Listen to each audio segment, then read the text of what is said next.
거의 전 전선에서 우크라이나군이 붕괴 중에 있다. 러시아군이 우크라이나군을 첨입이라 들어간 다음에 사방으로 퍼지는 과정이 꽃잎처럼 퍼진 데서 꽃이 피는 거라고 묘사를 하는데, 군사 작전을 하려면 질서 있는 철수가 좀 필요하거든요. 방어선을 만들어 놓고 서서히 철수를 해야 되는데, 젤렌스키가 철수를 못하도록 해가지고 저번에 크루스크도 그렇고 여러 군데에서 굉장히 우크라이나군이 어려웠습니다. 전반적으로 상황을 보면 러시아가 지금 우크라이나가 전투하는 게 아니고 우크라이나군을 괴멸시키고 있다. 지금 3차 대전으로 확전 위험이 있고,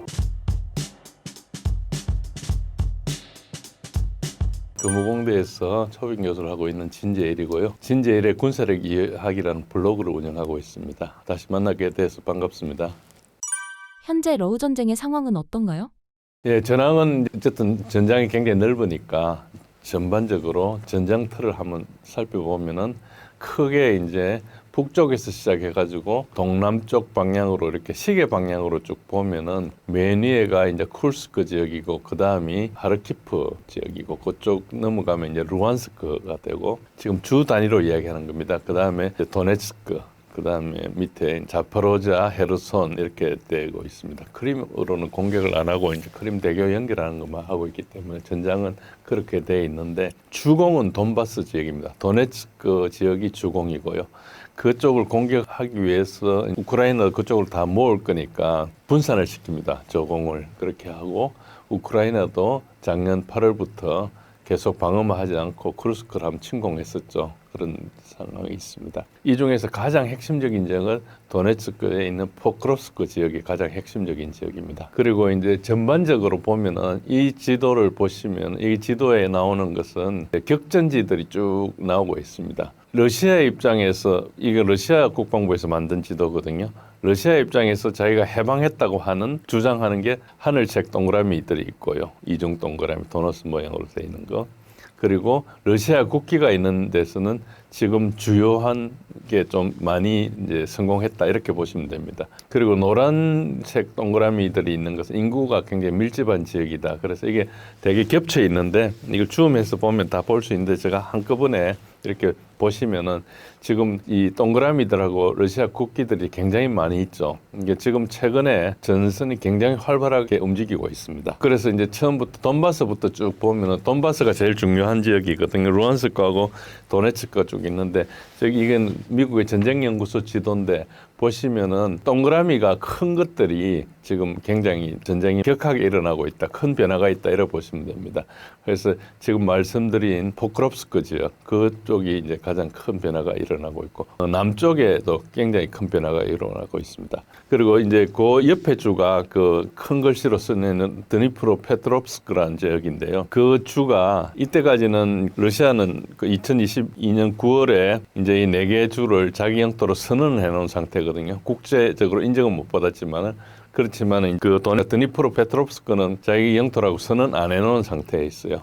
그런데 지금 월경을 해가지고 그쪽으로 들어갔습니다. 그러다 보니까 지금 쿠르스크에서 내려오는 수미 지역, 수미주하고 루안스크에서 넘어가는 하르코프 지역, 그쪽까지 들어왔습니다. 하르코프는 우크라이나 제1도시가 키예프고 제2도시가 하르코프고 제3도시가 드니프로라고 생각하시면 됩니다.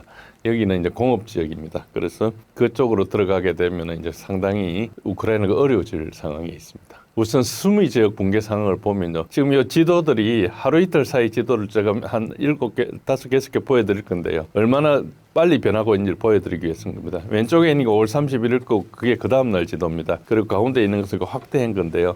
전체적으로 수미 지역에서, 수미 지역은 쿠르스크에서 이제 러시아군이 우크라이나군을 몰아내고 나서 완충지대를 확보하라는 푸틴의 지시에 따라서 완충지대를 확보하고 있는데, 완충지대가 얼마나 확보될 건지는 아직 모릅니다. 대략 계속 이제 장거리로 날리면 이제 더 완충지대를 많이 확보하려고 그러겠죠. 그런 상황인데, 지금 빨간 표시 지역은 러시아군이 우크라이나 국경 안으로 들어온 상태에 있습니다. 들어와가지고 그 밑으로 파란 표시가 우크라이나군의 진영이고, 빨간 표시가 러시아군인데, 저게 부대 기호가 쭉 있습니다. 그래서 세로를 줄이는 사각형은 뭐 군단급이고 뭐 이런 식으로 뭐 세모가 있는 거 여단급이고 이런 표시가 있습니다. 그거는 이제 자세히 보시면 되고요. 어쨌든 전반적으로는 러시아 국기가 있는 쪽이 서쪽에 있죠. 서쪽 밑으로 계속 뚫고 내려오고 있고요. 6월 1일 날 보시면 그게 더 확대돼 가지고 이제 빨간 화살표는 이제 러시아군이 이제 공세 방향을 가리키는 거고, 파란 화살표 표는 우크라이나군의 공세 방향을 가리키는 겁니다. 서로 충돌하고 있는데 계속 러시아가 밀고 내려오고 있는 상황입니다. 조금씩 변화가 있지만 그 다음 날 6월 3일 날 걸 보시면 더 밑으로 확대가 되어 있습니다. 그래서 큰 지도에서는 잘 안 보이지만 세부 지도에서는 계속 내려오고 있는 상황이고 6월 4일도 내려오고 있고요. 세부 작전 상세도는 상당히 많은 변화가 있습니다. 그리고 최근에 엊그제 6월 8일 이게 가장 최근 데이터인데 거기서 보시면은 서쪽으로 쑥 내려와 있죠. 그래서 러시아군이 전방향 압박을 하고 있는데 우크라이나가 계속 서쪽에서 밀리고 있습니다. 지형이 동쪽이 수풀이다 보니까 진도가 좀 적게 나가고 서쪽으로 많이 내려오고 있는데요. 수미라는 시가 수미주의 주도인데 수미 그 시에 있는 시민들 보고 우크라이나 당국에서 이제 대피해라 그랬거든요. 사실은 저걸 두세 달 전부터 대피해라는 분석가들이 많이 있었는데 계속 있다가 지금 늦게 이제 대피해라 그러는데 그래서 뭐 대피가 지금 제대로 안 일어나고 있고 어떤 사람들 대피를 하면은 자기 경작하고 있던 땅에서 나오면은 밑에 군에서 끌고 간다 그거죠. 그래서 안 가는 사람도 있고 그런 상황입니다. 그리고 6월 9일 날 가장 최근 지도는 오른쪽은 아까 보여드린 수미 지역이고 왼쪽에는 우크라이나군이 러시아군 오른쪽을 막기 위해서 왼쪽으로 공격을 좀 하고 있습니다. 그래서 이제 분산을 하는 거죠. 그래가지고 동쪽의 압력을 좀 완화하기 위한 거로 이렇게 전체적으로 보고 있습니다. 그러나 이게 압도적으로 러시아가 밀고 있기 때문에 상당히 여기 수미에서는 어렵게 돼 있다. 그래서 우크라이나가 쿠르스크를 침공하지 않았으면 저 작전을 할 수가 없었을 건데 하는 바람에 지금 부작용이라고 보시면 됩니다. 그 다음에 이제 다시 그 시계 방향으로 가서 리만 그 루안스크 지역부터 말씀드리면은 이게 지난번에 나왔을 때 제가 리만 지역의 지도를 보여드린 4월 7일 지도고요. 이거는 이제 최근에 있는 6월 5일 지도입니다. 이 크기가 좀 다르기는 한데 보시면은 오른쪽에 있는 게 확대된 지도인데 그때보다 훨씬 많이 튀어나가 있고 저걸 우리가 꽃이 핀다 그래요. 들어간 다음에 러시아군이 우크라이나군을 첨입이라 해 들어간 다음에 그 다음에 사방으로 퍼지는 과정이라 해서 꽃잎처럼 퍼진다 해서 꽃이 피는 거라고 묘사를 하는데 정말 그래 보면 그렇게 됩니다. 그래서 위에 저 지도를 자세히 보시면은 맨 위에 있는 부분이 이제 쿠피안스크 지역에 포켓이 형성되어 있거든요.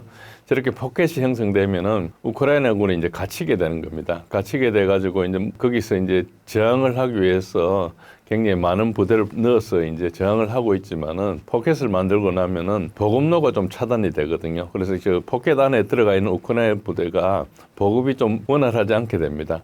그래서 조금씩 이렇게 해가지고 가다 버리면은 거의가 돼가지고 나중에 이제 항복을 하게 되는 그런 상황으로 계속 연출을 하고 있죠. 그래서 전반적으로 모양이 약간 포켓이 자꾸 형성되려고 하는 그런 모양으로 보고 화살표적으로 이렇게 양쪽 팔을 짚는 걸 핀스라 그러거든요. 이렇게 집게처럼 이렇게 해가지고 포위를 한다. 그런 식으로 작전을 한다고 보시면 됩니다. 그래서 뭐 옛날처럼 대규모 기동을 확 뚫고 가고 이런 게 있는 게 아니고 지금은 전장이 투명하니까 그렇게 하다 보면 희생이 크니까 계속 포위를 하는 식으로 하고 그 안에 들어오면은 이제 포켓 안에 들어오면 화력으로 이제 계속 때리고 이런 식으로 일어난다 이렇게 보시면 됩니다. 그 밑으로 내려오면 이제 도네크 지역에 차서브야라는 지역이 있는데 여기는 아까 말씀드린 대로 포크로스크하고 이제 콘스탄티노프카하고 사이에 있는 큰 포켓을 형성하고 있는데 차서브야가 이렇게 나와 있습니다. 이게 굉장히 느린 건데요. 그 옆에 오른쪽에 있는 도시가 이제 바흐무트입니다. 바흐무트를 점령한 게 2023년 5월 달이었습니다. 그러니까 지금 만 2년 동안 저 정도밖에 못 나간 거예요. 그런데 잘 보시면은 분홍색 선이 쭉 굵은 선이 이제 전선 따라 있죠. 그게 이제 9월 17일 날 선입니다. 9월 17일 날 선이고 그 다음에 지금 파란 선들이 지금 현재 있는 선들이거든요. 파란 선하고 파란 선은 우크라이나 선이고 빨간색 기운이 있는 게 러시아 선인데 그러니까 지금 거의 6개월 넘어 지났는데도 아직 별로 못 나갔죠. 그러니까 저기는 굉장히 우크라이나가 방어하기 좋은 곳입니다. 그래서 굉장히 어렵고 그런 상황이 있고 저기서 중심은 뭔가 이렇게 있는 콘스탄티노플라는 가운데 이제 도시를 이렇게 경계로 표시해놨는데 저기를 이제 막기 위해서 나중에 돌아와가지고 그걸 이제 감싸기 위한 겁니다. 그래서 여기는 굉장히 진도가 늦게 나간다. 그렇게 보시면 됩니다. 몇 개 해방을 했는데 뭐 지명이나 이런 것들을 들으셔도 잘 모를 거니까 그냥 넘어가겠습니다. 그래서 이제 전반적으로 포크로스크와 콘스탄티노프카 사이가 오른쪽에 있는 게 아까 차소브야 왼쪽 하단에 있는 것이 이제 포크로스크 지역이거든요. 저 두 개가 여러 가지 그 도로나 철도로 연결되어 있습니다. 그래서 러시아군이 그 두 개를 차단하기 위해서 가운데로 쭉 들어가고 있어가지고 지금 굉장히 많이 들어와 있습니다.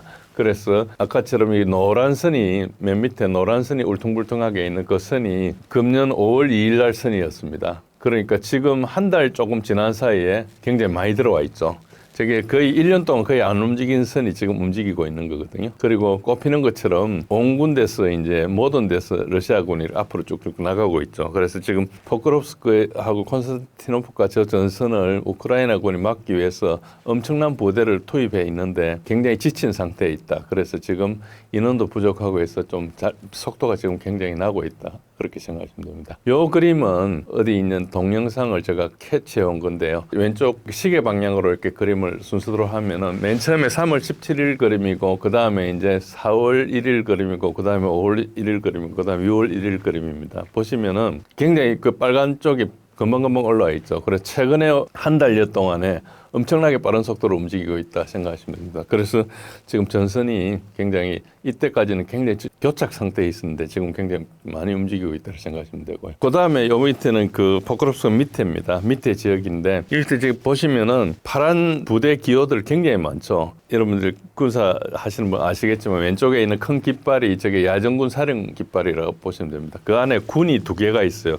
큰 깃발에 가로로 이렇게 아래 위로 줄라 있는 게 이제 군 표시고요. 그 밑에 있는 세로로 있는 것들은 이제 군단 표시고 리본 모양은 사단 표시고 위에가 높은 사다리꼴 모양으로 되어 있는 게 저게 여단 표시고 그렇습니다. 그 밑에 가면은 연대 표시 그리고 이제 대대 표시 삼각형은 대대 표시고 그 밑에 이제 여단과 거꾸로 되어 있는 것 저거는 이제 보급 기지고 이렇습니다. 그런 식으로 이제 되어 있는데 저 안에 있는 게 군급으로 들어있기 때문에 굉장히 많은 군인이 와 있는 겁니다. 병력이 지금 어느 정도인지 모르지만 부대는 굉장히 많이 있고 여단만 해도 한 30개 가까이 들어와 있습니다. 저렇게 되어 있는 상황이니까 엄청나게 전투하고 있는데 보시면은 화살표가 거의 다 빨간 화살표죠. 파란 화살표가 거의 잘 안 보입니다. 일부 보이기는 하는데 잘 안 보이죠. 그러니까 이제 계속 이렇게 밀어붙이고 있다고 보시면 됩니다. 그리고 여기는 그림을 잘 보시면 4개의 전선이 있는데 그 각각이 작년 10월 31일에 이제 핑크색으로 되어 있는 거고 그 한 달 후 11월 31일께 약간 노란색으로 되어 있고 그다음에 초록색으로 되어 있는 게 금년 1월 1일 책이고 4월 1일 책이 이제 조금 더 내려가지고 빨간색인데 그 빨간색하고 그 사이에도 상당히 좀 진도가 나가 있는 그런 걸로 볼 수 있습니다. 그래서 최근에 움직임이 좀 많다 이렇게 보시면 됩니다. 그리고 이제 이게 앞으로 어떻게 될 것이냐 이거는 이제 제 생각이고 제가 다른 전문 분석하는 사람들 생각을 보고 이제 종합한 건데요. 지금 이쪽에서 만약에 이제 도네츠크 전선에서 돌파가 일어나면은 그 다음 밑에는 사실 방어선이 별로 없습니다. 그래서 우크라이나군이 제가 일부러 저 파란색으로 만든 반달 모양으로 만든 그걸 이제 가상으로 저 정도의 방어선을 만들 것이라고 이렇게 했는데 그 다음에 자세히 보면 그 다음에는 하늘색으로 돼 있는 것이 드니프로 강이거든요. 그러니까 어쩌면 배수진을 치는 거 비슷하게 됩니다. 그래서 저는 절로 갈 때 만약에 몇 달 안에 몰려가지고 우크라이나로 들어갈 때 다리를 폭파하지 않을 거다 이런 생각을 했었어요. 그러니까 그렇게 해가지고 우크라이나를 몰아가지고 나중에 타격하기 위해서 다리로 가는 거를 그런 식으로 생각했는데 지금 다리를 부순다는 이야기가 있고 해서 제가 분석한 거가 조금 달라서 약간 관찰하고 있는데 어쨌든 지금 아직까지 돌파는 일어나고 있지 않지만 돌파가 될 우려가 상당히 있을 정도로 가고 있다 이렇게 보시면 됩니다. 아직까지 돌파는 상당한 시간이 걸려야 될 거로 봅니다. 그래서 진행 상황을 종합하면은 거의 전 전선에서 우크라이나군이 좀 붕괴 중에 있다. 붕괴가 좀 가속화되고 있는데 아직까지 좀 많이 버티고는 있는데 사실은 군사 작전을 하려면 질 수 있는 철수가 좀 필요하거든요. 30km밖에 40km밖에 방어선을 만들어 놓고 서서히 철수를 해야 되는데 젤렌스키가 철수를 못하도록 해가지고 저번에 크루스크도 그렇고 여러 군데서 굉장히 우크라이나군이 어려웠습니다. 그래서 꼭 히틀러 같은 그런 인상을 주고 있는데 이제 젤렌스키 입장에서는 계속 밀리고 있으면 안 되니까 프로파간다를 위해서 쥐고 있다는 인상을 주지 않기 위한 거거든요. 그러니까 젤렌스키가 자기 돈으로 자기 무기로 전쟁을 하는 게 아니고 서방의 지원을 받아가기 때문에 막 지고 있다 그러면 지원이 안 올 공산이 되게 크거든요. 그래서 이제 계속 프로파간다를 해야 되는 것은 사실 맞습니다. 젤렌스키 입장에서는. 그렇지만은 냉철하게 군사 작전을 해야 되는데 그렇게 좀 못했고 아까 이제 수미적 말씀드린 것처럼 사실은 2-3달 전부터 철수를 시켰어야 되는데 계속 잘 싸우고 있다 선전하다가 갑자기 이제 지금 공격이 오니까 시민들 보고 위험하라고 나오라 그러니까 모순이 있죠. 아까 말씀드린 대로 사람들이 철수를 안 하고 있습니다. 또 가장들이 강제 징집돼서 또 전선으로 가야 되는 그런 것 때문에 그래서 전반적으로 병력 상황이 굉장히 어렵다.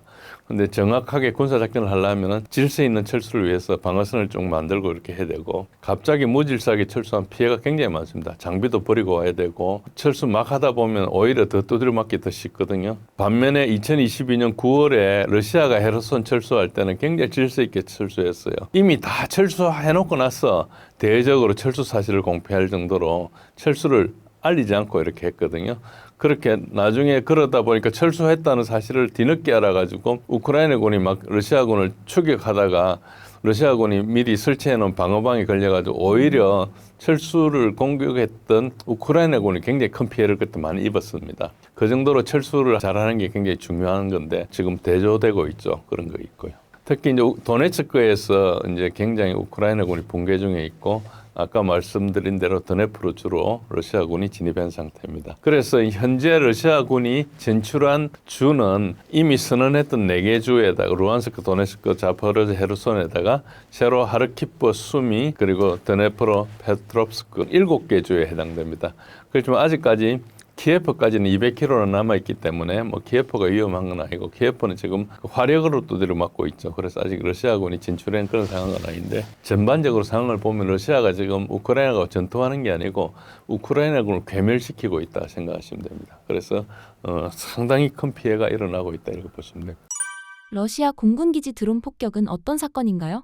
전략 폭격기를 이제 드론을 공격했는데 오른쪽에 있는 것은 우크라이나가 주장하는 것들이나 이런 것들입니다. 뭐 117개의 드론으로 전략 폭격기가 러시아가 한 120대 정도 있는데 그 중에서 우크라이나가 주장하기로 한 40대를 깼다. 그래서 뭐 34%를 깼다 주장하는데 서방에서는 뭐 한 20대 정도 깨지 않았나 이렇게 이야기를 하고 뭐 그때 거의 70억 불어치 뭐 손해를 입혔다 이런 주장이 있는데 그 밑에 있는 그림은 5개 기지에 대해서 공격을 했는데 2개 기지 말고 3개 기지는 다 막았다 그러고요.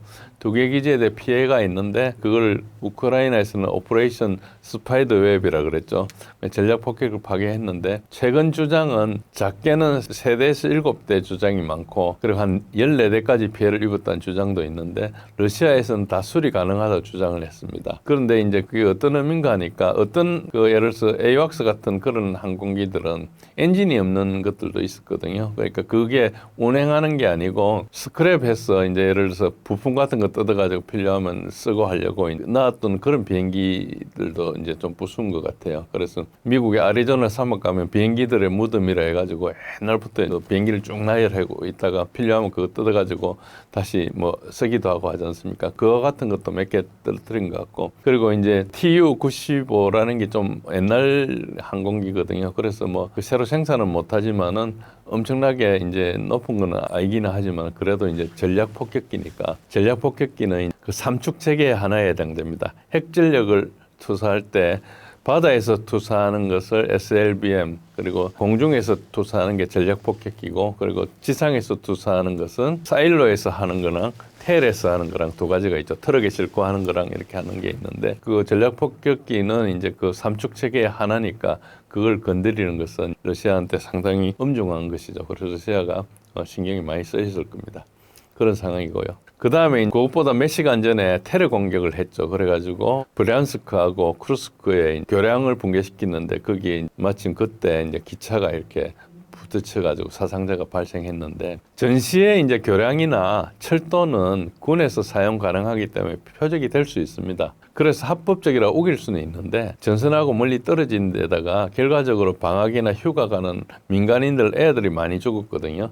그래서 이걸 누구도 합법적으로 받아들일 수는 없습니다. 그게 뭐 전쟁에서 그게 보급길이 된다든지 굉장히 핵심적인 것 같으면 당연히 표적으로 인정받을 수 있지만 그냥 민간이 사는데 그렇게 한 거거든요. 그래서 이건 테러 공격으로 분류돼가지고 오히려 크게 손해를 본 그러니까 젤렌스키 쪽에서 국제적인 여론 아무리 같은 편이라도 테러 공격에 대해서 할 수 없지 않습니까? 그런 부분이 있고 이제 그거를 테러라고 규정을 했기 때문에 테러는 어떤 문제가 있는가 하니까 9.11이 일어나면서 미국이 이제 대테러전을 했지 않습니까? 그때 푸틴이 당시 부시 대통령한테 전적으로 지원해주겠다. 그래가지고 아프간 공격하고 할 때 러시아가 많이 도와줘서 할 수 있는 것은 심지어는 공격도 좀 열어준 걸로 알고 있습니다. 그 대테러전 그러면 지난 25년 동안에 미국의 주요 테마였는데 이제 러시아가 그걸 당하기 때문에 그러면 미국에서 명분이 이제 테러로 분류되면 굉장히 어렵지 않습니까? 그런 상황이 좀 발생했죠. 그래서 저거는 전술적으로 성공했지만 전략적으로 실패한 공격이라고 볼 수 있습니다. 러우 전쟁이 쉽게 끝나지 않는 이유는 무엇인가요?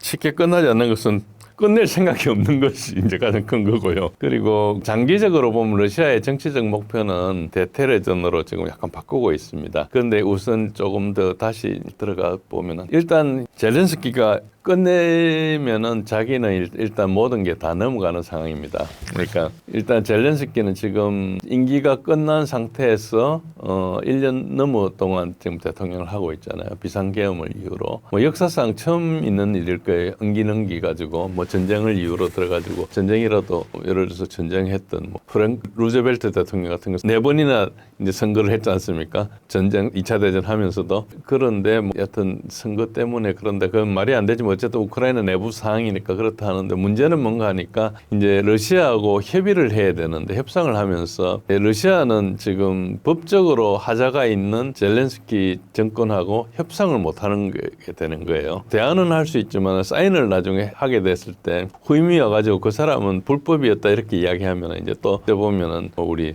전세 사기나 이런 것처럼 엉뚱하게 되지 않습니까? 사인하지 않아야 될 사람이니까 그런 상황이 있는 거예요. 그래서 계속 이제 트럼프 대통령이 압력을 한번 넣기도 하고 2월달에 뭐 불법이라고 뭐 독재자라고 이야기하기도 하고 뭐 여러 가지 이야기를 했는데 현재로는 지금 젤렌스키는 자기 정권에 좀 문제가 되고 문제는 또 유럽에서 굉장히 밀어주고 있거든요. 그래서 이제 젤렌스키 자체도 문제지만 유럽에서 계속 전쟁을 끝내지 마라 이렇게 하고 있는 게 가장 큰 거고요. 러시아 입장에서는 지금 이 상태로 그냥 휴전하거나 종전을 해버리면 이제 사태 수습이 안 되는 거죠. 그래서 러시아 입장에서는 이거를 어떻게 보는 거 아니까 우크라이나는 정상이라 보는 거예요. 병이 아니고. 병은 계속 이제 러시아를 공격하는 그 어째 보면 나토나 유럽의 어떤 그런 문제가 있기 때문에 푸틴은 계속 주장하기로 국제적인 어떤 규정을 만들어 가지고 이런 전쟁이 안 나게 만들자 이런 평화 구조를 만들자 이런 이야기를 하기도 하고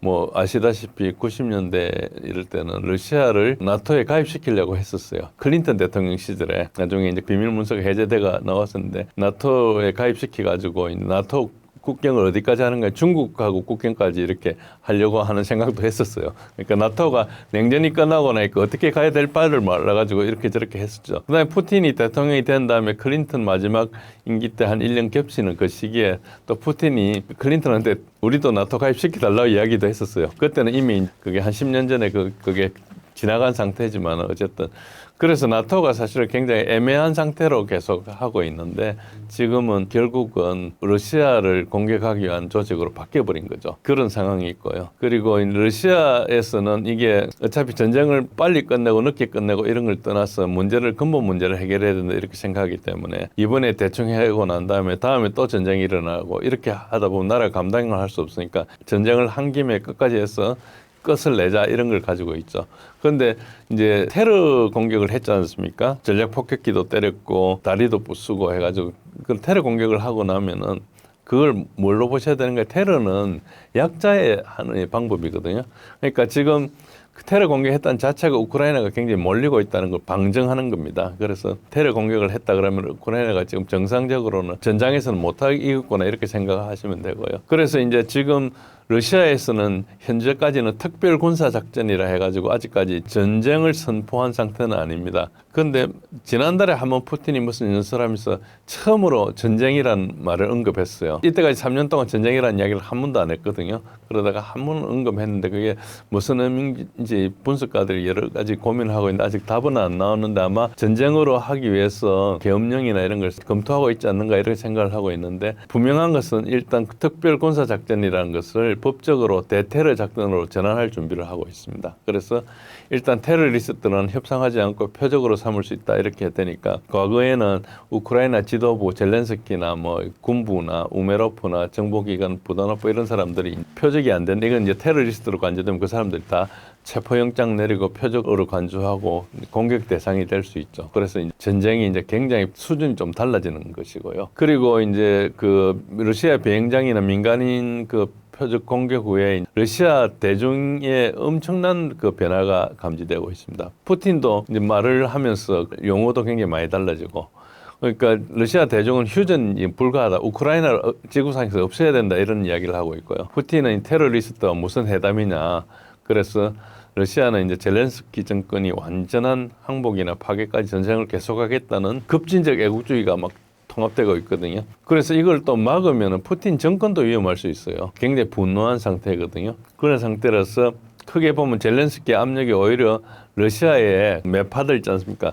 친전쟁 세력이 결집되고 전쟁 목표를 대략 디나치피케이션, 디밀리타리제이션 하는 특별 군사 작전에서 벗어나 가지고 우크라이나 아예 없애버려야 된다. 이런 식으로 나가고 있기 때문에 러시아 내에서는 굉장히 파괴력이 있습니다. 그리고 미국에는 트럼프 주변의 마가 세력들이 이제 끊어야 된다. 유명한 트럼프의 전 고문 스티브 배넌이나 심지어 이번에 러우전 특사로 우크라이나 쪽에 친우크라이나에 있는 켈로그 장군도 미국이 우크라이나에 대한 군사 지원을 중단해야 된다 주장하고 있습니다. 그 이유는 지금 3차 대전으로 확전 위험이 있고 전략폭격기 비행장 공격이 일단 미국하고 러시아 간에 있는 유일한 조약인 뉴스타트 조약, 현재는 약간 홀드 상태에 있지만 아직 법적으로 살아있는 조약이거든요.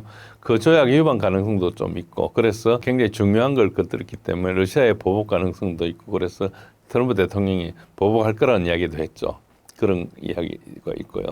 그리고 젤렌스키는 자기 생각에는 러시아가 이렇게 되면 서방을 공격할 거다. 그러면 이제 서방이 러시아와 전쟁을 시작하겠다. 이 전쟁을 붙이는 걸 생각했는데 어쨌든 서방에 대해서 공격을 하지 않고 있죠. 그러나 지금 미국에서는 현재까지 군사적 지원하고 정보 지원이 있는데 정보 지원을 계속하고 있죠. 군사적 지원은 바이든 대통령 때 약속했던 것만 하고 있거든요. 그게 떨어지면은 미국에서 트럼프 대통령이 새로 지원해 줘야 되는 그런 걸 기대할 수 있는데, 그걸 이제 판단하면서 만약에 우리가 더 많은 미사일을 제공하면은 우크라이나군이 러시아군을 물리칠 수 있을까 이렇게 판단을 했을 때 사실은 미국 예산해 보니까 이게 안 되겠으면 안 주는 게 낫잖아요. 그런 판단을 지금 하고 있는 걸로 하고 있고, 젤렌스키는 또 BBC 인터뷰에 나가 거짓말 좀 했어요. 그래서 미국이 자기한테 줄 방공미사일 중동으로 전환시켰다고 했는데 사실은 이스라엘의 구형 패트리어트를 우크라이나에 제공한 거거든요. 그래서 이스라엘에서 그걸 또 누가 나가 이야기를 했습니다. 그래서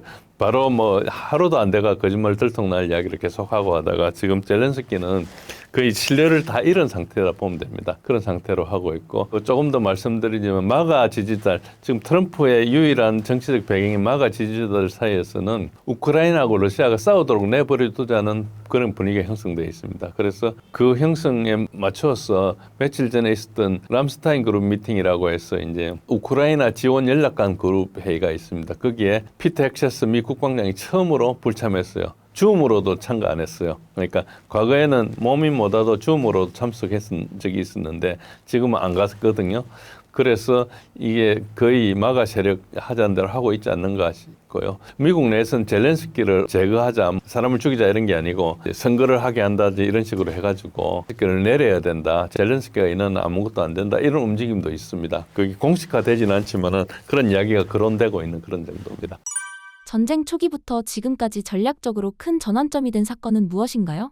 전쟁은 그냥 꾸준히 일어났기 때문에 전반적으로 손실을 기준으로 보시면 좀 이해가 될 겁니다. 이게 이제 우크라이나군 인원 손실인데 이 부분에 대해서 여러분들이 옛날부터 이게 러시아 국방부가 발표하는 게 좀 편향되지 않았나 이런 이야기를 했는데, 지금 최근에 드러난 거 보면 이 지표들이 과소평가됐다는 게 드러나고 있습니다. 이것보다 훨씬 많은 사람들이 죽었는데 죽고 다치고 했는데 러시아에서는 자기가 확인되는 것만 했기 때문에 과소평가됐던 주장도 있고 그렇습니다. 우선 크게 4단계로 나눌 수 있는데 초기 전투 단계입니다. 초기에는 러시아가 우크라이나로 들어갈 때 처음에는 협상할 생각으로 들어갔어요. 겁을 주면은 이제 협상을 할 거다 해가지고 협상이 실제로 됐습니다. 그래가지고 초기에는 이제 러시아도 들어가고 하니까, 그리고 우크라이나도 초기에 기습도 당하고 하니까 좀 피해가 좀 있었다가 곧 안정됐어요. 한 달쯤 되었으면 안정돼 가지고 이제 손실이 좀 줄어들었다가 이제 저게 언제까지 올라가는 거 하니까 이제 회담이 끝나고 나서 이거 할 수 없이 전쟁으로 가야 된다. 그 시점부터 이제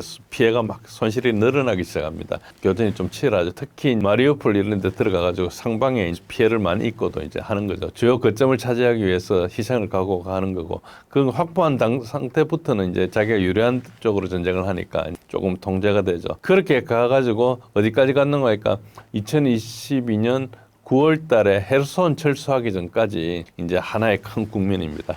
헤르손 철수하면서부터 우크라이나가 이제 다시 러시아를 밀기 시작했거든요. 그 밀기 시작한 게 러시아를 희생시켜서 민 게 아니고 러시아가 어째 보면 작전상 후퇴 같은 걸 했는데 그 지역으로 들어온 거죠. 그래서 그때 한 11월까지는 우크라이나 사기가 되게 높았습니다. 빈대를 막 들어오니까. 그래가지고 그랬었는데 사실은 그게 러시아가 전쟁을 장기간 하기 위해서 정리한 걸로 나중에 드러났죠. 그래가 그 다음부터 이제 2023년 5월까지 있었던 바흐무트 전투라고 있습니다. 그때까지는 러시아하고 우크라이나가 차스비아라 옆에 이제 바흐무트 전투를 하면서 엄청나게 격렬하게 전투를 했고, 거기에 잘 아는 와그너 그룹 PMC 죄수들도 넣고 해가지고 막 전투를 격렬하게 했죠. 그게 이제 가장 격렬한 전투였습니다. 이때까지는. 그랬다가 그 다음에 이제 사실은 2022년 9월, 11월 이럴 때 하르키프하고 헤르손에서 이제 우크라이나가 쭉 밀고 러시아군을 밀고 오는 걸로 이렇게 전황이 보도가 되니까 서방에서 자신을 얻어가지고 2023년 여름에, 사실 처음에는 봄이었죠. 봄에 모아가지고 공격을 해서 러시아군을 완전히 보내자. 특히 중간에 도네스크를 잘라가지고 크림하고 이쪽하고 분리시켜버리면은 보급로가 차단될 거라 해가지고 봄 공세를 준비했는데 사실 준비가 늦어가 여름 공세가 됐어요. 그 6월 달부터 공세를 했는데 그 공세를 하면서 우크라이나군이 심각하게 다쳤습니다. 이제 러시아가 오중의 방어선을 만들었는데 첫 번째 방어선에 온 지역이 몇 군데 안 되고 나머지는 첫 번째도 못 와가지고 다 돈자돼 버렸거든요. 그래서 그때 큰 피해를 입었고요. 그때까지 거의 대부분의 정예군이 다 사라졌다고 생각하면 됩니다. 큰 피해를 입었고, 그렇게 이제 가다가 계속 전쟁을 하다가 이제 작년 8월 달에 저 그래프를 보시면 작년 한 5월 달부터 굉장히 손실률, 우크라이나 국군 손실률이 굉장히 높아집니다. 굉장히 높아지는 상황에서 또 뭘 했는가에 꺼내가지고 쿠르스크를 침공할 거라고 이제 또 준비를 했어요. 정예군들, 돈바스 지역에 예비로 있던 정예군들을, 예비 부대들은 기동 부대들이 많거든요. 그래서 이제 그 정예군들을 나토 장비를 집어넣어가지고 쿠르스크를 침공해가지고 거기서 한 7만 5천 명 정도가 죽었어요. 그러니까 굉장히 큰 손실을 입었죠. 그때부터는 우크라이나가 탈령도 급증하고 해가지고 거의 군대가 없는 상태고, 최근에는 전선 이동이 많이 일어나면 살상이 많이 나게 돼 있는데 살상이 한 1,400, 1,500 그 사이에 멈추고 있습니다. 그 말은 뭔가 하니까 우크라이나에 있는 그 방어 부대들의 편성률이 굉장히 떨어진 거죠. 많이 희생되고 그게 없어서 좀 많이 줄어들었다. 그래서 희생이 좀 어째 보면 전선 움직이는 거에 희생이 비례해야 되는데 전선은 빨리 움직이는데 희생이 줄어드는 기현상이 지금 나타나고 있어서 제 생각에는 저게 이제 우크라이나가 얼마 남지 않았다고 생각하고 있고요. 그리고 연도별로 이렇게 보시면은 연도별 이게 연평균입니다. 제가 잘못 썼는데 2024년이 제일 많죠. 2024년 이제 연평균이 많고 지금은 이제 좀 그렇고, 가장 피해가 많았던 게 2024년 6월에서 10월 사이가 피크를 쳤습니다. 그래서 저선으로는 그때는 하루에 많을 때는 2천 몇백 명씩, 또 저선은 안 될 걸로 보입니다. 대체로 탈령도 많고 해가지고 굉장히 우크라이나가 지금 병력에 어려움을 겪고 있고, 여러분 아시다시피 2월 달에 3월 말입니까? 2월 말입니까? 백악관에서 젤렌스키하고 트럼프 대통령하고 만나서 이야기를 할 때 벤스 부통령이 병력 어렵지 않나 그런 공개적으로 했거든요. 그래서 그때부터 이미 그거는 다 공론화된 사실입니다. 러우 전쟁이 한창인 가운데 휴전 협상은 어떻게 진행되고 있나요? 예, 휴전은 사실은 제가 1월 달부터 이런 이야기 했는데 휴전 협상보다 종전이 빠를 거라고 그런 말을 했거든요. 저게 뭐 약간 모순 있는 말입니다. 그걸 제가 과장해서 지금 말씀을 여러 차례 드렸는데요. 저게 이제 양측의 요구사항이 너무 괴리가 돼 있고요. 그래서 지금 휴전한다고 모였지만은 한 발짝도 물러나지 않고 있습니다. 그 젤렌스키는 휴전 의지 자체가 없어요. 그래서 휴전하면 즉시 정권 교체가 되거든요. 휴전을 하게 되면은 이제 전시 상태가 되지 않지 않습니까? 그러면 계엄령을 해제해야 되겠죠. 그러면 선거를 제거를 해야 되겠죠. 그동안 미뤘던 거. 그리고 국민들이 이제 많이 희생됐기 때문에 국민들의 보복이 예상되고요. 그래서 휴전을 지금 할 계획을 못 세우고 있는 것 같고, 러시아는 아까 말씀드린 대로 우크라이나는 정상이라고 생각하기 때문에 근본 문제인 병을 해결하자 이렇게 하는 거죠. 그런데 거기에 러시아를 제외하고 아무도 관심이 없습니다. 그 해결하자고 이야기해도 들어주지도 않고. 그리고 미국은 트럼프 대통령이 사실은 당사자잖아요. 근데 대리전을 하고 있고 어찌 보면 공동교전국이거든요. 무기하고 정보하고 모든 걸 다 대주면서 외교적으로 지원해주고 하면서도 지금 와가지고 대통령이 바뀌었다는 이유로 자기가 중재자로 지금 변신을 시도하고 있거든요. 약간 이게 이제 위선적이긴 하죠. 그렇지만 뭐 러시아도 그렇고 전쟁하다가 오래 고생을 했으니까 뭐라도 하면 좋겠다 해가지고 외교 라인을 열어놓은 상태인데, 근데 러시아는 이 휴전 협정을 한다 해도 문서에 서명해도 그 종이 한 장값 밖에 가치가 없다고 생각하고 있는 거예요.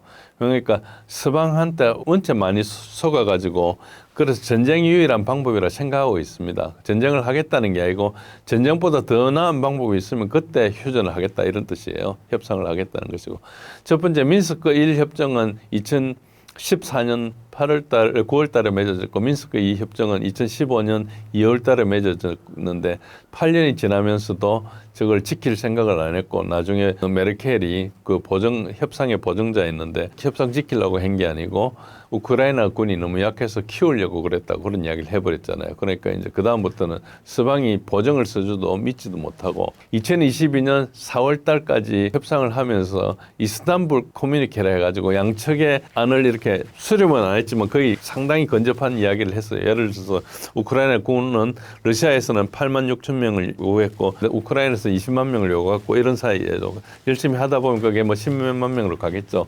어떤 그런 상태에 있었는데 보리스 존슨이 와가지고 협상하지 마라 해가지고 전쟁을 했잖아요. 그러니까 결과적으로 러시아 입장에서는 처음 들어가 협상을 하고 끝낼라 했는데 지금은 이제 전쟁이 3년 이상 벌어졌으니까 현재는 협상을 해봐야 아무 소용이 없으니까 영토를 찾아가지고 러시아 국민들이 러시아계 사람들이 사는 그 주는 자기네들 다스리겠다는 그런 생각을 하고 있죠. 그 이유는 우크라이나를 믿을 수 없기 때문에 그런 거예요.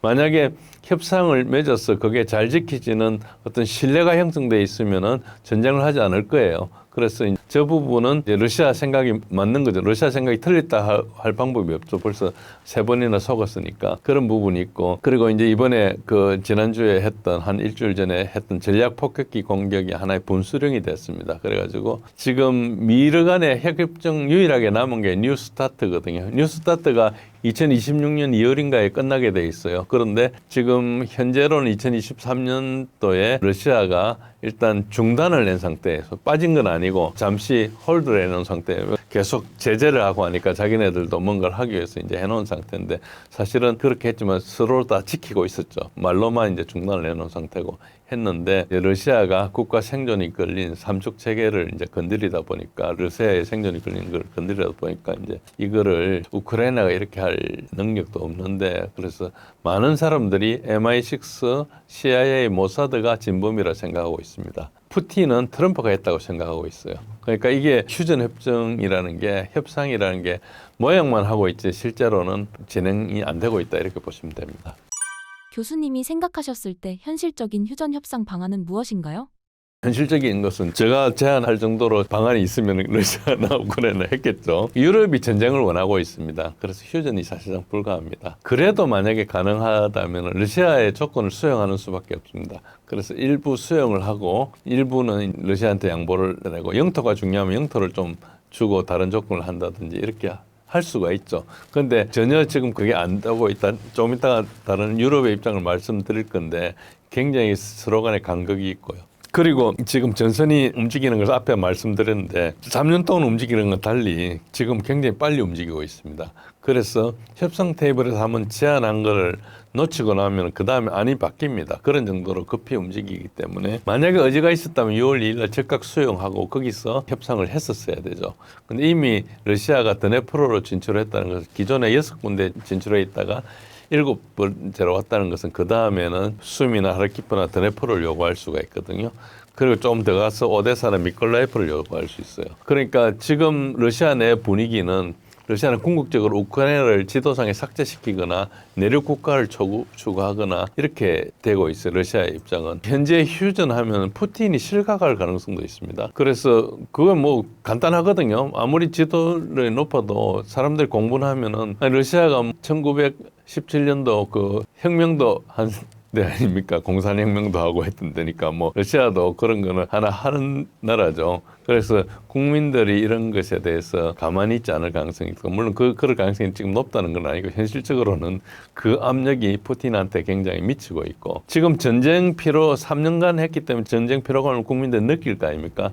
그렇게 느낌에도 불구하고 국내에서는 지금 끝내면 안 된다는 반대가 많다. 이게 중요합니다. 그래서 웬만하면은 이 정도 지치면 이제 그만하자 할 수 있는데 지금 이제 좀 다른 거죠. 그래서 저게 상당히 젤렌스키가 한 게 좀 잘못됐다. 2월 달에 협상을 해서 자기 정권도 유지하고 할 수 있는 방안이 있었는데 넘어갔다는 거고요. 러시아의 시각에서는 서방의 의도가 이번 휴전은 다음 전쟁을 위한 준비라고 보거든요. 그래서 전쟁을 끝까지 가서 단번에 해결하는 방법밖에 없습니다.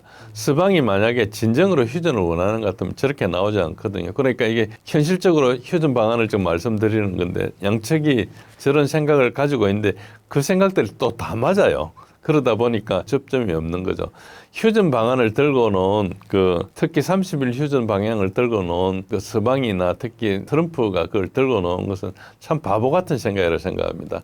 일단 먼저 뭘 원하는지를 들어보고 거기에서 접점을 찾아야 되는데, 이제 말도 안 되는 걸 던져놓고 나니까 이제 협상이 안 되는 거죠. 그렇게 할 바에는 설득력이 전혀 없지 않습니까? 그런 상황이고. 그래서 저보고 억지로 방안을 하나 만들어내라 하면은 러시아가 계속 전쟁을 끌어가지고 유럽의 군비를 굉장히 흡수해가지고 유럽을 군사적이나 경제적으로 붕괴시켜버리면 이제 유럽이 손을 들겠죠. 그럼 유럽하고 전쟁하지 않고 우크라이나에서 끝나는 그런 방안이 있을 수 있습니다. 지금 우크라이나가 아무것도 없는데 지금 버티고 있는 것은 유럽 때문에 버티고 있거든요. 그래서 현실적으로 유럽한테 굉장히 큰 데미지가 온다는 위협을 느껴야지 협상이 되지 않을까 생각합니다. 이걸 좀 아시려면은 실존적인 위협을 느껴야 되는데, 러시아에서는 지금 국가 존립을 위협하는 실존적 전쟁이에요. 이게 우크라이나를 가지고 또 조지아를 가지고 계속 전쟁을 일으켜서 서방에서는 러시아를 무너뜨렸어. 그 다음에 그걸 러시아를 나눈다 이런 생각이기 때문에 궁극적으로는 러시아의 붕괴와 정권 교체가 목표이고, 그건 제가 여러 번 말씀드린 대로 미국의 랜드 보고서에 2019년도 보고서에도 명시되어 있고요. 그렇게 전쟁을 해왔습니다. 그런데 서방에게는 이 전쟁이 직접적 존립의 문제가 아니고 헤게모니가 이제 실존적 위협이거든요. 이 전쟁이 지고 나면 헤게모니를 상실한다는 거예요. 그러니까 러시아는 자기 국가가 생존하느냐의 문제고, 서방에서는 헤게모니를 잃어버리는 게 문제죠. 그러니까 약간 보면 서방 엘리트가 자만심이나 지금 현실을 좀 부인하고, 전쟁 시작할 때도 러시아의 군사적 능력을 좀 과소평가하고, 또 우크라이나를 통해서 러시아를 막 압박을 시도했는데 이건 사실 근본적으로 좀 오판을 했다. 그래서 군사력에 대해서 너무 몰랐고 경제력에 대해서도 너무 조금 오판을 했다, 이렇게 보는 거고요. 그럼에도 불구하고 지금 현실을 자꾸 부인하고 있고 계속 지금 군비를 늘리겠다는 식으로 하고 있거든요. 그래서 자기 파괴적인 정책으로 가고 있는데, 사실은 전쟁하면서 유럽이 굉장히 약해졌어요. 그런 상황이기 때문에 전쟁이 이제 장기화가 되면 어떤 위험이 있는가 하니까 서방이 이 갈등에 더 깊이 관여할수록 몰락하게 돼 있습니다. 나토도 보십시오. 3년 전하고 지금하고 나토 위상이 다르잖아요. 벌써 나토를 미국에서 빠지느냐 마느냐 이런 이야기도 하고, 미국에서 와가지고 나토 보고 방위비 더 쓰라, 나는 빠지겠다 이런 이야기를 계속하고 있죠. EU 자체도 EU하고 나토는 본래 분리된 건데 지금 이데올로기를 하기 때문에 EU하고 나토가 한 통속이 거의 되다시피 하고 있어요. 그래서 거기에서 상당히 불만을 느끼는 옛날 동구권 국가들 좀 있습니다. 그래서 뭐 정권은 좀 달라졌지만 어쨌든 루마니아나 이제 헝가리나 이런 데서는 이제 상당히 그거 하고 있죠. 그리고 폴란드도 이번에 정권이 바뀌었는데 전 정권에 굉장히 친유럽이었는데 지금은 약간 스탠스를 달리하고 있습니다. 그래서 러시아나 우크라이나를 경계를 하고 있는 국가들은 약간씩 이제 기운이 좀 달라지고 있다 이렇게 보시면 되고요. 그러나 저러나 유럽의 모든 정권들이 국민들에게 설득을 실패했어요. 그래서 뭐 선거하면은 뭐 독일 선거도 그렇고 선거하면 지금 우파들이 계속 당선되고 득세를 하고 있거든요. 그러나 이제 정치공학적으로 정권을 못 잡게 막아는 놓고 있지만은 실제로 뭐 프랑스도 그렇고 많이 그런 거 아실 겁니다. 루마니아도 그렇고 이제 조지아도 그렇고 헝가리는 이미 그렇고 그 다음에 로베르트 피츠와 있은 슬로바키아도 그렇고 뭐 그런 데가 여러 가지가 있죠. 그런 데들도 그렇고 사실은 독일도 그렇고 영국도 그렇고 국민들은 사실 저렇게 전쟁을 하는 걸 원하지 않아요. 그러니까 이제 정치 지도자들이 국민들 속이기 위해서 들여본 속임수나 거짓 깃발 우리가 폴스 플래그라 그럽니다.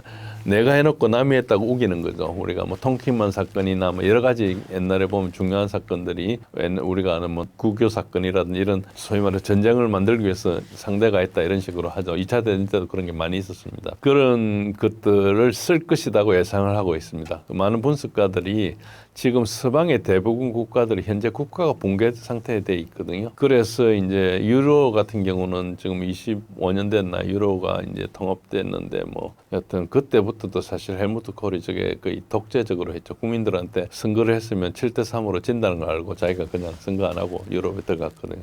근데 유럽 아시다시피 여러분 잘 아시겠지만 부채 통합을 하지 않은 상태에서 이제 화폐만 통합했기 때문에 화폐가 중요한 게 아니고 결국은 유로 본드를 사야 되잖아요. 유럽이.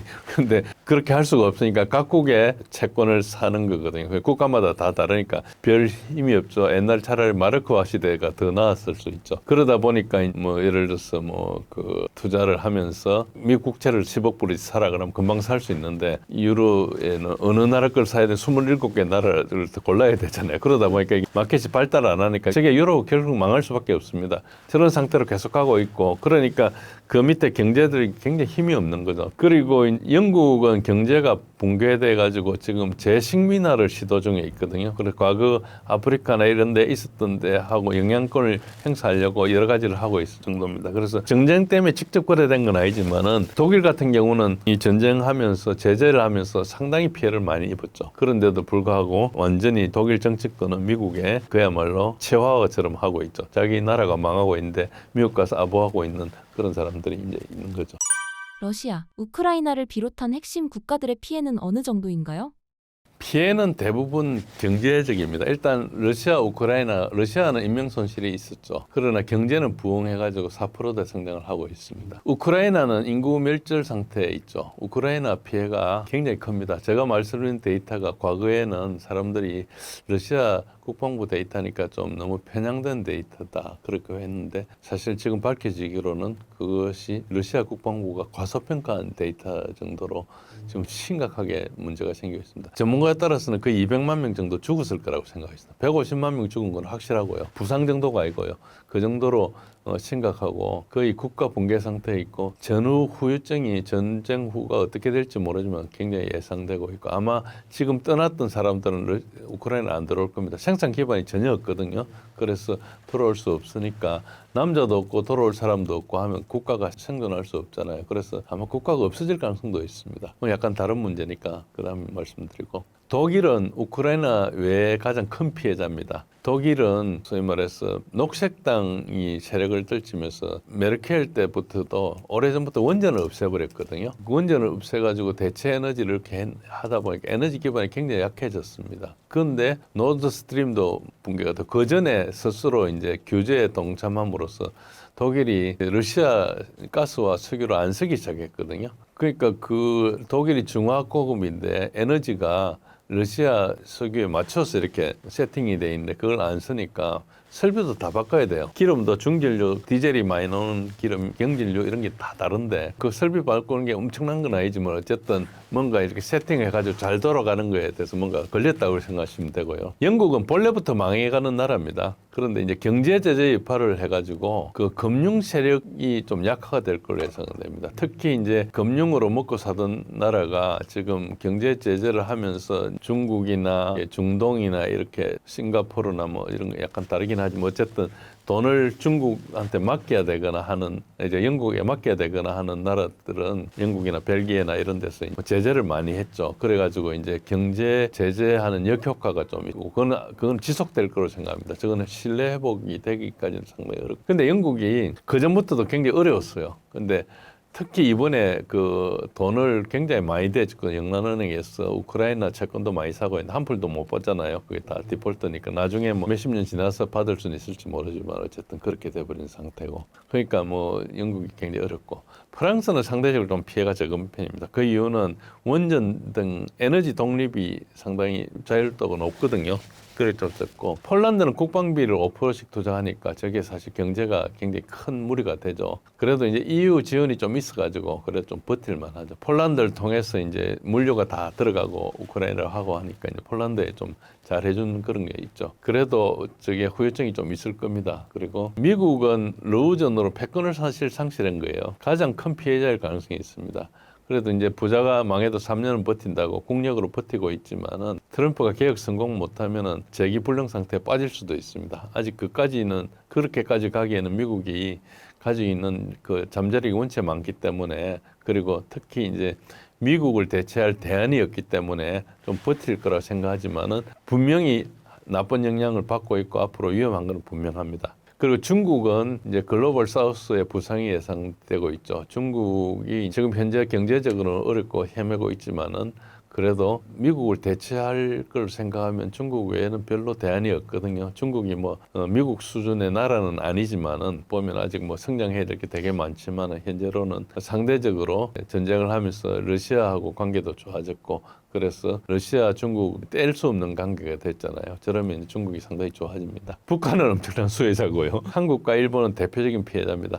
아마 피해자 경제적으로 피해자 1순위는 독일, 2순위는 일본, 3순위가 한국일 겁니다. 그래서 우리가 정책 전환을 시급하고 갑자기 뭐 180도 돌 수는 없지만 물 밑에서 다양한 대안을 고안해 가지고 창의적인 방법으로 여기서 뭔가 전향적으로 나갈 수 있는지 이걸 좀 고민해야 됩니다. 뭐 제가 방법이 있다는 게 아니고요. 그래서 그래야 될 형편이라 생각하면 됩니다. 러시아에 보시면은 그 실업률을 굉장히 떨어졌죠.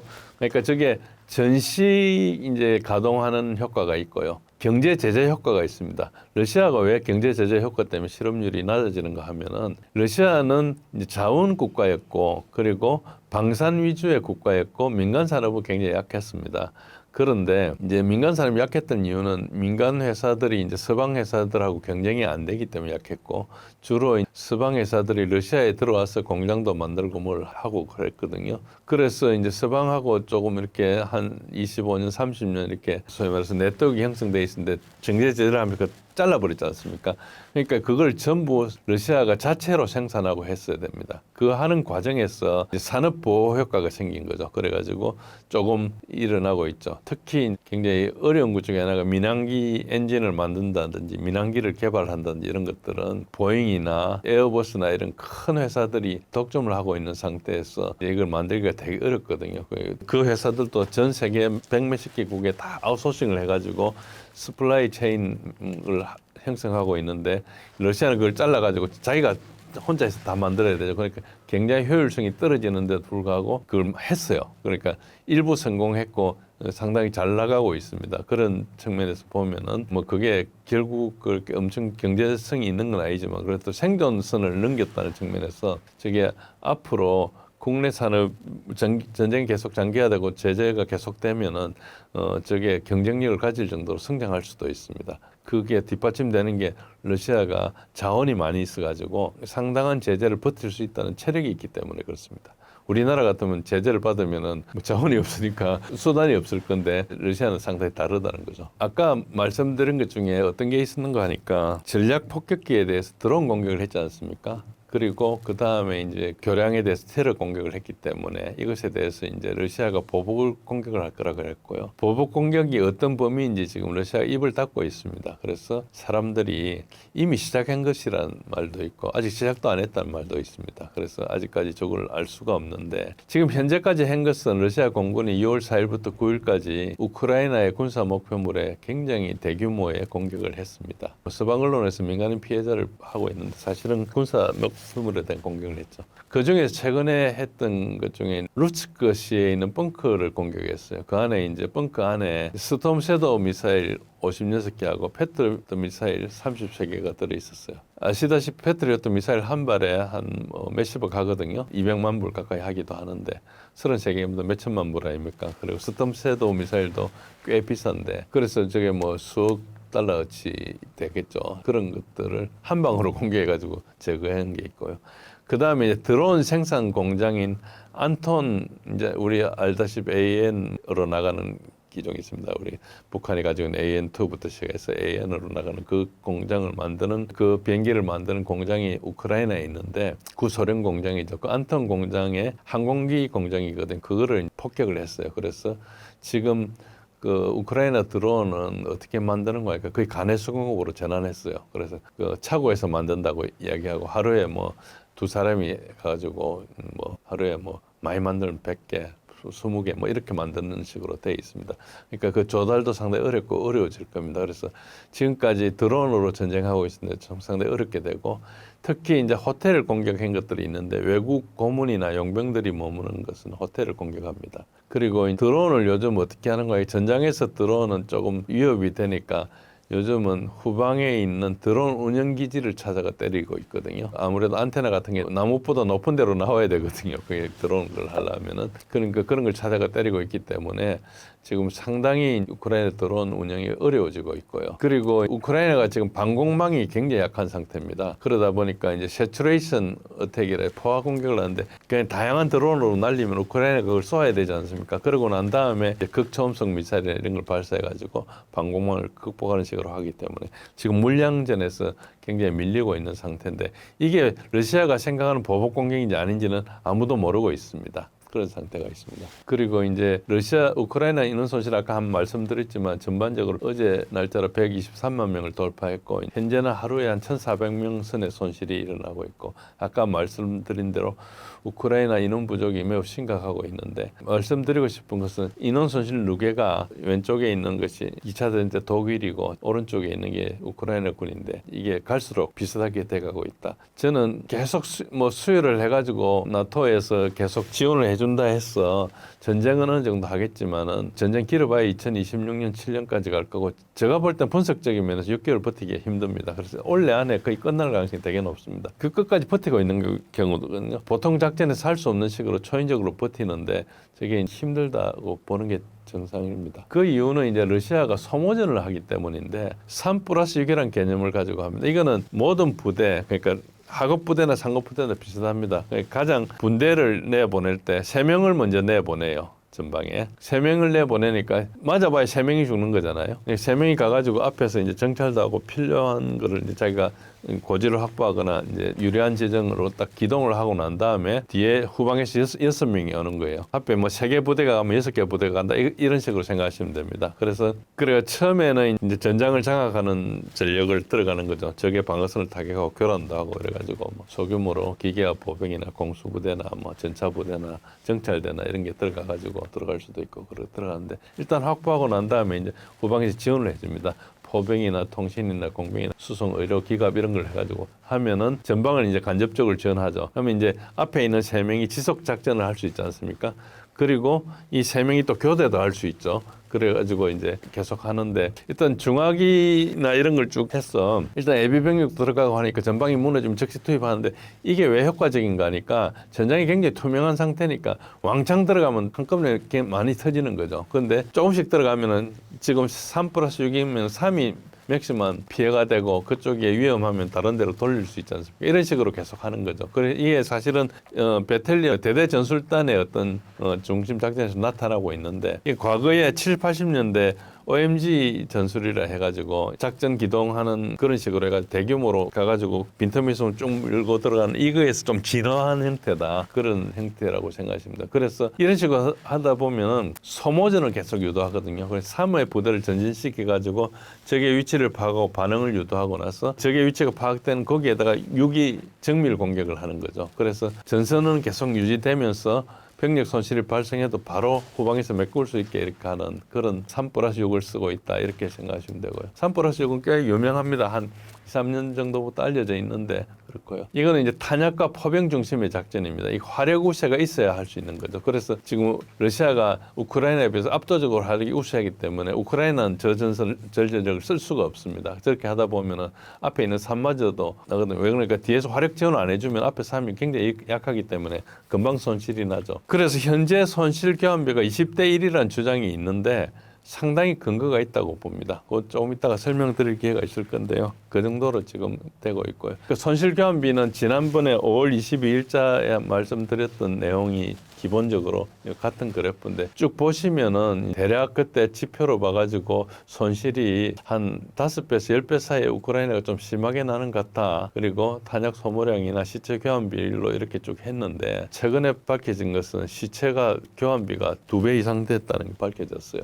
그러니까 6월 2일 날 이스탄불에 회담을 하면서 해당 결과 중에 하나가 6천 구 이상의 우크라이나군 시체를 냉동해가 보관하고 있었는데 이거를 주겠다 그랬어요. 그러니까 이제 그동안에 제가 그 시체를 교환한 걸 전부 데이터를 확보해 보니까 6,500 몇십 명 정도 돼요. 그 멕시코 정도 되고 우크라이나가 가지고 있는 러시아군 시체는 한 500 몇 명 되고 11대 1 정도였거든요. 근데 사실은 6천 명이 더 있었으니까 20대 1, 21대 1 정도 되는 거죠. 그리고 저거 데이터를 찍게 하면서 조금 이상했던 게 최근에 세계가 다 909명이었어요. 어떻게 909명이 되나 이렇게 생각했는데 사실은 그게 알고 보니까 시체를 그 냉동고에 보관하고 있다가 옮길 수 있는 분량만큼 준 그런 걸로 생각됩니다. 그래서 저게 우연히 같았던 거예요. 그래서 909명이 왜 같았나 이렇게 했던 의문이 지금 해소됐죠. 그래서 시체가 굉장히 많이 있었다는 거죠. 그래서 우크라이나 피해가 훨씬 많았다는 거죠.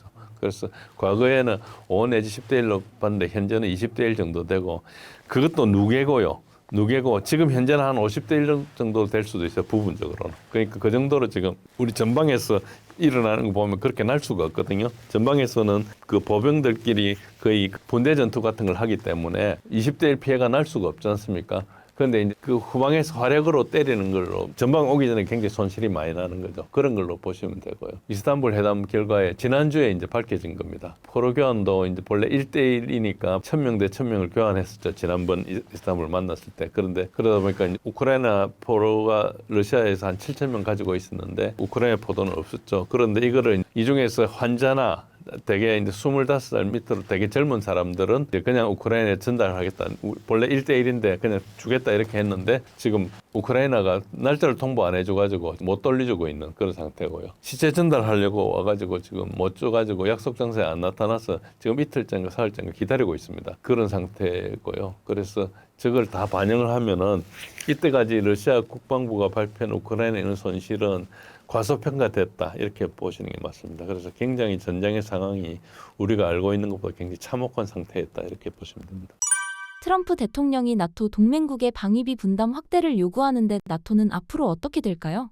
굉장히 부정적입니다. 그러니까 러우전을 하면서 이게 서방이 실패했기 때문에 세계 질서가 변하게 되는데 이게 지역적 분쟁을 넘어선 중대한 국제적인 의미가 있거든요. 러우전이 우크라이나를 통해서 러시아의 붕괴를 시도했는데 붕괴가 가능할 걸로 믿었죠. 그러니까 시도했겠죠, 당연히. 러시아가 2022년 2월 24일 날 침공을 했죠. 우크라이나에 침공했는데 그 전에 매년 2월 10 며칠 날 미넨 안보 회의가 열립니다. 한 5회 정도 열리는가 그런데 미넨 안보 회의에서 발언하면서 사람들이 곧 러시아가 전쟁할 걸 알고 러시아가 이거 전쟁하면 자멸할 거라고 생각하고 흥분하고 지금도 유튜브 보면 그런 영상이 있습니다. 그래서 이번 기회에 푸틴 체제를 정복시키고 러시아를 해체하는 것이 이제 그들의 꿈이었다고 막 그런 이야기도 해요. 침공한다는 가정에서 하는 이야기지만은. 그런데 이제 경제 제재도 실패했죠. 경제 제재가 거의 3만 건에 가까운 제재를 했거든요.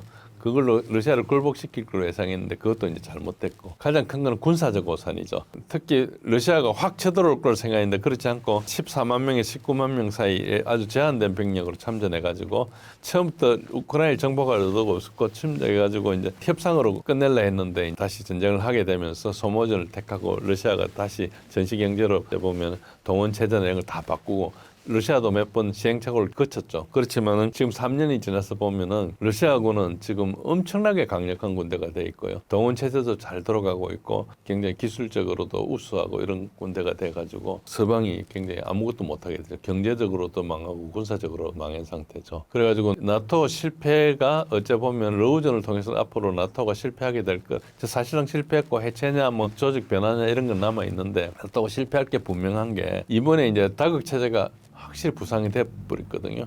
가장 큰 이유가 미국이 군사력을 가지고 모든 걸 유도하고 있었는데 미국과 서방이 러시아하고 군비 경쟁에서 철저하게 패배했습니다. 제가 저 이야기를 오래전부터 드렸는데 뭐 전혀 믿지 않으시는 분들도 있고 그런데 이제 점차 저게 사실로 드러날 겁니다. 그리고 종이 호랑이가 돼버린 거죠. 그래서 서방의 무기 체계가 상당히 좋다고 생각했는데 굉장히 값만 비싸고 가성비가 떨어지고 과대평가가 드러나고 계속 엄청나게 지금 각국에 있는 무기들 들어오면은 이스칸데르 이런 걸 다 부숴버립니다. 그러니까 아까 그 예에서 봤듯이 뭐 수십 발, 수백 발의 고가의 미사일을 왔는데 한 방에 없어지고 이런 일이 계속 벌어지니까 이제 굉장히 나토는 힘들어지죠. 나토가 약화되는 것은 미국이 더 이상 단일 패권국이 아니라는 인식 때문에 그게 확산이 됩니다. 나토는 말은 나토지만 미국이 만드는 어째 보면은 자기가 만드는 기관 비슷한 거거든요. 거기서 미국이 약해지니까 이제 힘들어지고 미국이 또 금전적으로도 그걸 유지할 수 없게 됐어요. 그러니까 각국이 알아서 해라 이렇게 얘기를 하는데 사실 이제 경제적으로 손을 떼게 되면은 정치적인 권한도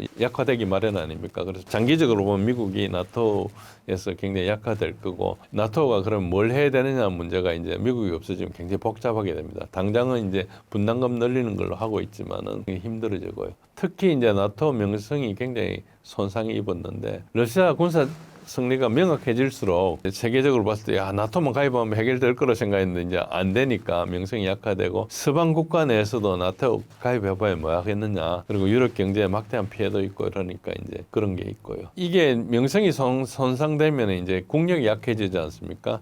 그래서 유럽 지도자들이 마지막으로 전쟁을 밀어붙이는 이유가 그겁니다. 서방의 헤게모니가 이 전쟁의 결과에 달려있다고 믿기 때문이고 뭐 또 다른 이유는 자신이 정치적 경력 때문에도 그렇겠지만은 결과적으로 보면은 이 전쟁이 지고 나면 서방은 몰락한다고 믿기 때문에 그럴 거예요. 사실은 지난 2월 달에 그 혹시 민원 안보 회의 보신 분은 알 겁니다. 아마 벤스 부통령이 와가지고 민주주의란 무엇인가 그 강의를 했죠. 훈계를 하고 났는데 그게 엄청나게 노예한 나토의 높은 분들이 꾹 참고 있다가 회의 맨 마지막에 민해 안보의 주최자가 규칙 기반 질서의 끝이라고 말하면서 막 울고 그랬죠. 막 그런 게 있었습니다. 그러니까 이게 그 사람들이 그냥 개념적으로 생각하는 정도가 아니고 거의 신앙 수준으로 올라간 겁니다. 그래서 어째 보면은 서방의 주도하는 헤게모니가 위협받고 있다는 그런 생각을 하니까 감정적으로 어태치먼트 원체 많아가지고 이걸 못 놓는 거예요. 그래서 우리가 생각하면 뭐 우리는 나토와 관계가 없으니까 뭐 그렇지만 이제 나토를 통해서 지난 80년 뭐 80년까지는 안 되지만 70몇 년간 계속해서 자기네들이 어째 보면 세계를 즐거워하고 특히 이제 나토가 공격하는 전쟁에 많이 가입했거든요. 뭐 코소보도 그렇고 중동에 있는 여러 가지 리비아나 물론 아프간, 이라크전도 다 나토가 가입했는데 나토가 이때까지 방어 전쟁을 한 번도 안 하고 공격만 했습니다. 70년 동안. 이제 이런 것들이 한두 번은 모르는데 지도력이 약해지면 그 비판이 이제 쏟아지기 시작하거든요. 미국이 손을 떼면서 그런 현상이 이제 계속 나타나고 있다. 그렇게 보시면 됩니다.